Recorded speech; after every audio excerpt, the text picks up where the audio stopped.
Assalamualaikum warahmatullahi wabarakatuh. Halo teman-teman semuanya. Baiklah, pada kesempatan kali ini saya akan mereview kembali pertemuan pertama kita pada mata kuliah praktikum algoritma dan struktur data 1. Di sini kita menggunakan aplikasi Borland C++. Langsung saja kita buka aplikasinya.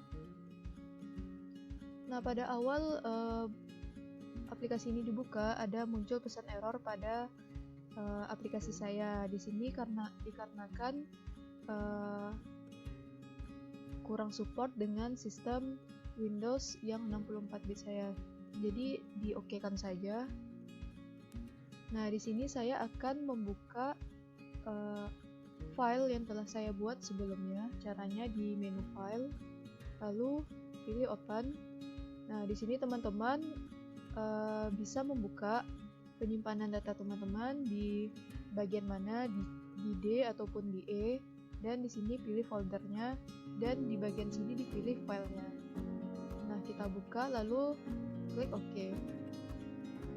Sebelum mulai ke soal ini, saya akan menjelaskan sedikit beberapa komponen yang ada pada penulisan untuk sintaks kodenya. Nah, sintaks kode itu adalah penulisan baris coding kita yang kita buat di halaman kerja kita ini. Nah, di sini teman-teman bisa lihat ada tanda pagar, lalu include stdio.h dan include conio.h. Nah, ini dinamakan dengan library atau perpustakaan. Jadi fungsinya itu adalah menampung. Untuk include stdio.h ini dia akan menampung inputan ataupun output. Dimana jika kita tidak buat library include stdio.h ini, maka kita tidak bisa menginput ataupun menampilkan sesuatu. Nanti kita akan coba. Lalu pada include conio.h ini dia berhubungan dengan menampilkan perintah yang ada pada GC ataupun nanti ada pada CLR/SCR. Nah, untuk void main ini pada saat program kita pertama dijalankan, ini wajib teman-teman buat void main ataupun bisa juga main saja. Nah, dan nanti pada saat fungsi ini akan dieksekusi pada saat program kita dijalankan atau di running. Nah, ini ada tanda buka kurung berawal. Ingat, kurung berawal bukan kurung siku ataupun kurung biasa. Di bawahnya ada printf, halo selamat belajar bahasa C. Ini merupakan output untuk menampilkan tulisan halo selamat belajar.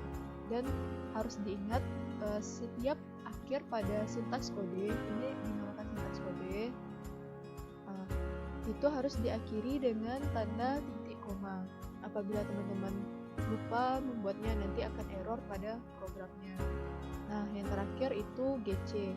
GC ini nantinya pada saat program kita running, maka akan muncul layar hitam. Dan GC ini pada saat program kita sudah tampil, maka kita tidak perlu meng-close layar hitamnya, tapi teman-teman cukup menekan tombol sembarang saja yang ada di keyboard, maka secara otomatis layar hitamnya akan keluar sendirinya. Langsung saja kita running. Untuk merunningnya kita klik icon yang ini, yang run ini, yang ikonnya berupa tanda petir. Coba kita runningkan. Nah, di sini ini yang layar hitam yang saya katakan tadi. Jadi akan muncul outputnya halo selamat belajar. Nah, jadi kita tidak perlu close, tapi tekan saja sembarang tombol yang ada pada keyboard, maka secara otomatis layar hitam ini akan keluar. Nah, seperti ini. Disitulah fungsi dari GC. Nah, sekarang kita akan coba apabila kita tidak membuat library-nya. Nah, teman-teman bisa menghapus library-nya, ataupun bisa juga teman-teman tambahkan tanda garis miring ganda ini. Ini artinya kita menonaktifkan perintah atau baris pada sintaks kode kita. Nah, di sini pada library-nya. Nah, coba kita jalankan. Nah, di sini make violate katanya berarti ada yang error pada coding program kita. Klik saja OK. Nah, untuk melihat pesan errornya di bawah ini. Di sini katanya call to undefined function printf. Nah, seperti yang saya jelaskan tadi, include stdio.h itu berfungsi untuk menampilkan input ataupun outputnya. Nah, printf ini merupakan baris sintaks kode untuk menampilkan atau menghasilkan output pada tulisan halo selamat belajar bahasa asing. Nah, begitulah cara kita membuktikan ataupun misalnya teman-teman salah dalam pembuatan sintaks kode include stdio.h-nya. Begitu juga untuk include conio.h. Coba kita nonaktifkan dan kita jalankan. Nah, di sini ada pesan error lagi, katanya call to undefined function gc. Jadi fungsi gc ini tidak terbaca dikarenakan conio.h ini berhubungan dengan menampung fungsi gc ataupun nantinya clr, str. Nah, begitulah. Sekarang kita hapus saja yang tanda garis miring ganda ini, dan tadi programnya sudah berhasil dijalankan. Nah, kita lanjut ke contoh soal yang kedua. Di sini saya buka lagi filenya. Nah, ini masih sama dengan contoh soal yang pertama. Dia masih berupa menampilkan teks ataupun tulisan. Akan tetapi di sini terdiri dari beberapa printf, berarti ada beberapa baris tulisan. Nah, di sini coba perhatikan ada tanda backslash n. Nah, backslash n yang ini. Nah, ini fungsinya apa? Nanti coba kita buktikan pada saat menjalankan. Nah, di sini coba kita jalankan. Nah, hasilnya seperti ini. Tadi kan kita menampilkan halo, saya adalah program komputer, 3 baris yang ini. Nah, jadi fungsi dari backslash, ingat backslash itu garis miring terbalik. N ini adalah untuk membuat baris baru, artinya tulisan saya ini berada di baris kedua. Saya adalah program komputer itu ada di baris kedua ini. Atau fungsinya sama dengan tombol enter pada keyboard. Coba kita hapus yang tanda fungsi backslash n ini. Coba teman-teman prediksi apa yang akan terjadi pada saat di running. Nah, nantinya tulisan saya ini akan berada di samping tulisan halo. Coba kita running. Nah, begini. Dia menyambung ke bagian samping tulisannya. Nah, disitulah fungsi dari backslash n ini. Fungsinya untuk enter atau berpindah ke baris baru. Nah, saya rasa itu saja yang perintah yang baru pada contoh soal yang kedua. Kita lanjut ke contoh soal yang ketiga. Nah, di sini kita sudah masuk ke bagian input dan juga output. Nah, di sini yang teman-teman lihat ada yang baru yaitu CLR, SCR atau clear screen. Ini fungsinya untuk membersihkan layar pada saat pertama kali dijalankan. Nah, di bawah ini merupakan deklarasi variabel. Jadi sebelum teman-teman menyelesaikan soal ataupun kasus, teman-teman perlu mendefinisikan terlebih dahulu variabel yang akan teman-teman buat. Nah, di sini yang diminta di bagian input yaitu nama. Nah, saya sebelumnya akan menjelaskan char. Char ini merupakan tipe data untuk huruf atau untuk huruf. Char atau karakter ini bisa untuk nama, misalkan alamat, jabatan, kalau jabatannya misalkan admin, keuangan gitu.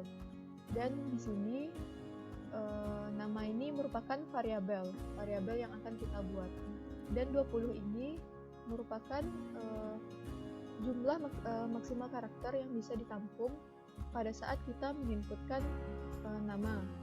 Nah, ini juga, jika teman-teman ingat kembali fungsi char sama nama ini, kalau di dalam Microsoft Access, char ini sama dengan field dan char ini sama dengan data tipe atau tipe data, dan nama ini sama dengan fieldnya, dan 20 ini merupakan field size-nya. Nah, di C++ itu sedikit berbeda, tipe datanya char untuk teks atau huruf, nama ini dinamakan variabel, dan 20 ini merupakan jumlah maksimal karakter yang bisa ditampung pada saat penginputan datanya. Nah, di sini teman-teman lihat di bawahnya itu ada garis miring bintang input. Nah, ini tidak akan dianggap sebagai sintaks kode. Ini fungsinya hanya sebagai komentar atau sebagai keterangan. Di sini kita akan tahu di mana bagian input dan juga di mana bagian output. Untuk penulisan komentar ini ada dua cara, bisa yang di atas ini ataupun garis miring 2 atau garis miring ganda ini.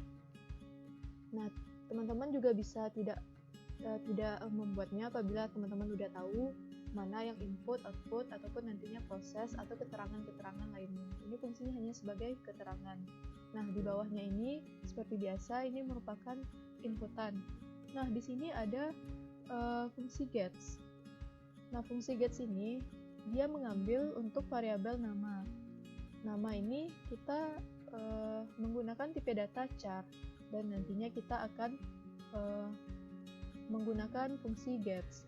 Sedangkan di bawahnya itu merupakan outputnya, dan untuk gets itu pasangannya yaitu %s atau %string, dikarenakan dia berupa teks. Nah, begitulah, coba kita jalankan programnya. Nah, di sini kita disuruh menginputkan nama. Apabila kita tidak melakukan aksi ini, maka layarnya akan seperti ini terus. Nah, seperti ini. Ini merupakan input, dan saat kita enter, keluarlah outputannya. Nama saya adalah Gila. Nah, begitulah teman-teman. Di sini teman-teman hanya perlu perhatikan format penulisannya. Nah, palingan nanti teman-teman akan dihadapkan dengan pesan error. Misalkan tertinggal tanda titik komanya. Nah, di sini make valid katanya. Nah, missing titik koma. Ini error yang sering terjadi, berarti kita lupa untuk memberi akhiran tanda titik koma. Nah, setelah kita beri, barulah dia bisa jalan. Nah, begitulah teman-teman, dan kita lanjut ke contoh soal yang keempat. Nah, ini masih berupa inputan dan juga output. Di sini yang baru adalah tipe data int atau integer. Nah, di sini seperti saya bilang sebelumnya, tipe data untuk di Borland C++ ini ada karakter ataupun karakter untuk huruf ataupun nanti numerik. Numerik itu bisa int ataupun float. Nah, int ini fungsinya untuk tipe data yang nantinya menggunakan angka, tapi bilangannya itu bulat, tidak berkoma. Kalau float nantinya itu bilangan berkoma. Nah, di sini kita akan menambahkan variabel umur. Clear screen seperti biasa untuk membersihkan layar. Lalu inputannya yaitu masukkan nama. Kita ambil fungsi gets, ditampung dari variabel nama. Alamat juga begitu. Dan umur di sini ada berbeda. Umur karena kita tipe datanya integer, maka dia menggunakan scanf, dan pasangannya yaitu %d. %d ini format untuk integer. Dan di sini jangan lupa ada tanda dan sebelum nama variabelnya. Nah, outputnya sama. Untuk nama dan alamat itu kita gunakan %s atau %string, dan usia menggunakan %d. Nah, coba kita jalankan. Nah, seperti ini, kita masukkan nama kita, alamat, umur, dan hasilnya akan ada pada saat kita enter. Nah, ini yang bagian ini merupakan outputnya. bagian ini merupakan input. Nah, begitulah 4 contoh soal yang pertama. Selanjutnya kita akan langsung ke contoh membuat program sederhana. Nah, saya buka lagi file saya. Di sini kita akan menghitung luas persegi panjang. Nah, untuk menghitung luas persegi panjang, rumusnya kan panjang kali lebar. Nah, sebelum langkah-langkah sebelumnya, kita perlu mendefinisikan dulu variabel yang akan kita buat. Yang perlu teman-teman ingat, apabila penamaan variabel teman-teman menggunakan panjang ataupun disingkat P, teman-teman harus konsisten sampai akhirnya. Nah, di sini untuk bagian input ataupun nanti bagian outputnya. Jadi harus sama dengan variabel pertama yang dibuat pada saat deklarasi variabel ini. Nah, di sini kenapa integer? Karena kita akan memasukkan angka untuk panjang dan lebar, dan luasnya sendiri nanti akan tampil berupa bilangan atau angka. Nah, di sini sudah kita definisikan P, L, dan luas. Nah, ini hanya sebagai judul. Teman-teman bebas membuatnya. Dan ini ada tanda kutip dua kali. Ini fungsinya sama dengan enter atau memberi spasi sebelum baris berikutnya. Nah, di bagian input kita masukkan panjang, itu menggunakan %d, dan P. Jangan lupa ada tanda dan, karena kita tipe datanya integer, itu kita menggunakan scanf, bukan gets. Dan lebar juga sama, lalu prosesnya yaitu luas sama dengan P kali L. Proses ini sama dengan rumusnya, dan output ini kita akan tampilkan saja luas persegi panjangnya. Kita tidak perlu tampilkan panjangnya lagi ataupun lebarnya lagi. Cukup menampilkan luas persegi panjangnya. Coba kita running. Nah, di sini kita disuruh untuk menginputkan panjangnya misalkan 2, lalu lebarnya 3, dan luasnya nantinya di outputnya itu 6. Nah, begitulah. Dan untuk contoh soal berikutnya, kita akan coba menghitung luas lingkaran. Di sini kita buat terlebih dahulu halaman kerja yang baru. Caranya di new, lalu pilih yang text edit. Nah, di sini ada bagian yang kosong. Nah, teman-teman perlu ingat apabila formatnya hampir sama, kita buktikan saja untuk coding yang sebelumnya. Tetapi teman-teman perlu memodifikasi baik itu variabel ataupun nanti di inputan dan proses dan juga outputannya. Nah, di sini kita akan menghitung luas lingkaran, di mana untuk rumus lingkaran itu mencari luasnya adalah pi r kuadrat atau pi dikali jari-jari dan dikali jari-jari. R kuadrat itu artinya kan jari-jari dikali jari-jari. Nah, sebelumnya kita perlu deklarasikan dulu variabelnya. Berarti ada 2 variabel, yaitu pi. Nah, di sini kita coba langsung saja untuk nilai pi kan 3,14. Nanti kita langsung buat di prosesnya saja. Nah, di sini kita cukup masukkan yang jari-jari. Misalkan jari kita buat R. Nah, di sini kita modifikasi untuk judulnya menghitung luas lingkaran.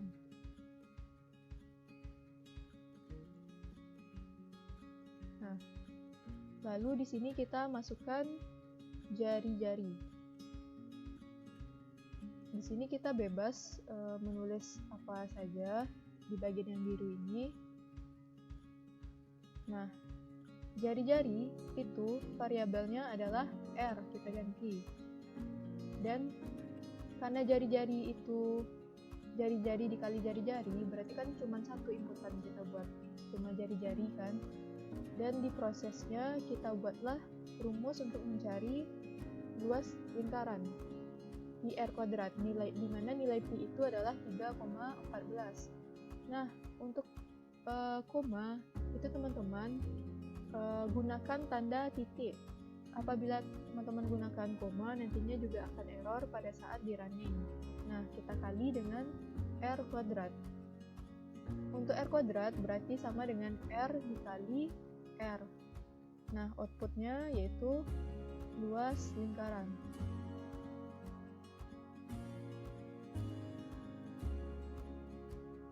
Nah, seperti ini. Nah, sudah kita buat, lalu kita coba jalankan. Di sini ada error, coba kita cek. Jangan takut jika ada pesan error.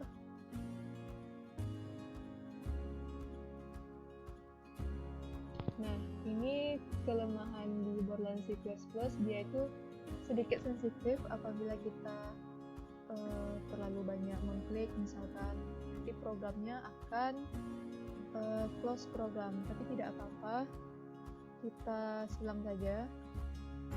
Nah, seperti ini, dia nantinya kan not responding. Ini jalan satu-satunya, kita close program saja. Nah, kita buka lagi Borland C++ kita.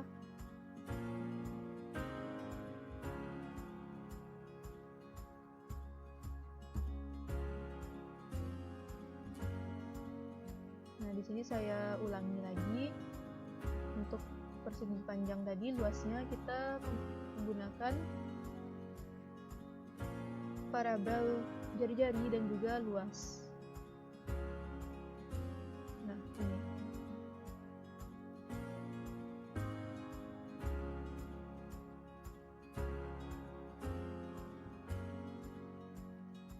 Inputannya cuma satu, yaitu jari-jari. Di sini variabel jari-jari itu kita simbolkan dengan R. Dan luasnya pi R kuadrat. Pi 3,14, komanya tanda titik, dikali R kuadrat berarti R dikali R. Nah, di sini kita ganti outputnya luas lingkaran. Nah, sudah kita ganti. Sekarang akan kita coba jalankan. Nah, ini kita masukkan jari-jari misalkan 2.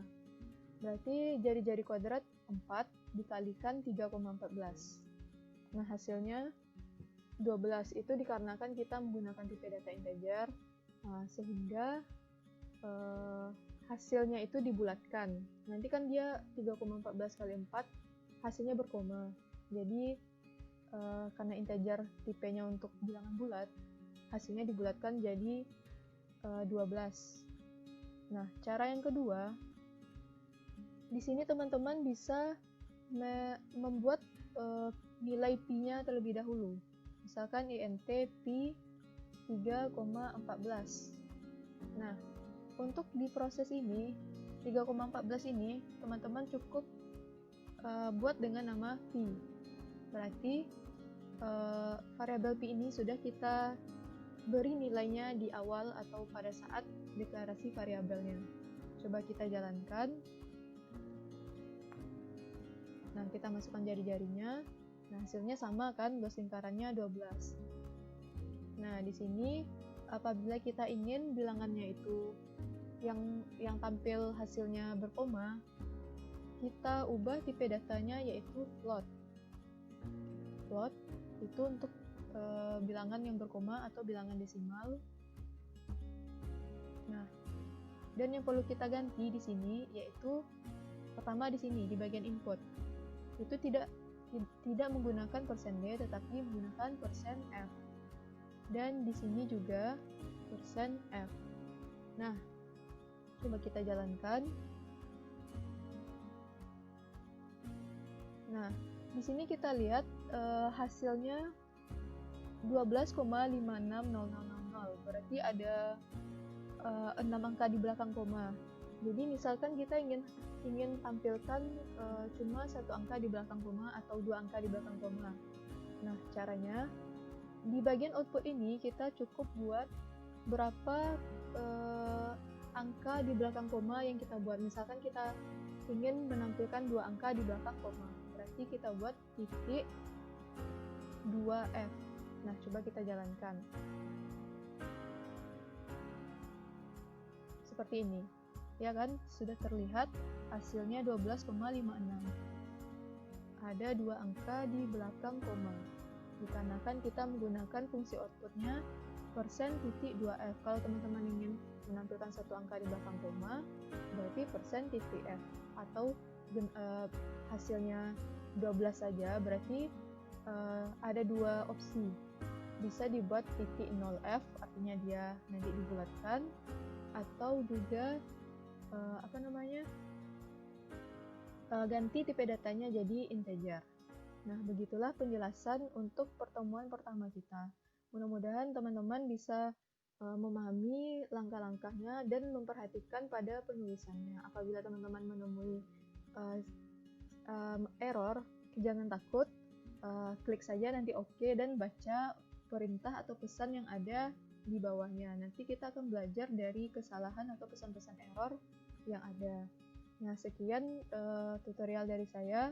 Mudah-mudahan bermanfaat. Saya akhiri dengan Assalamualaikum warahmatullahi wabarakatuh.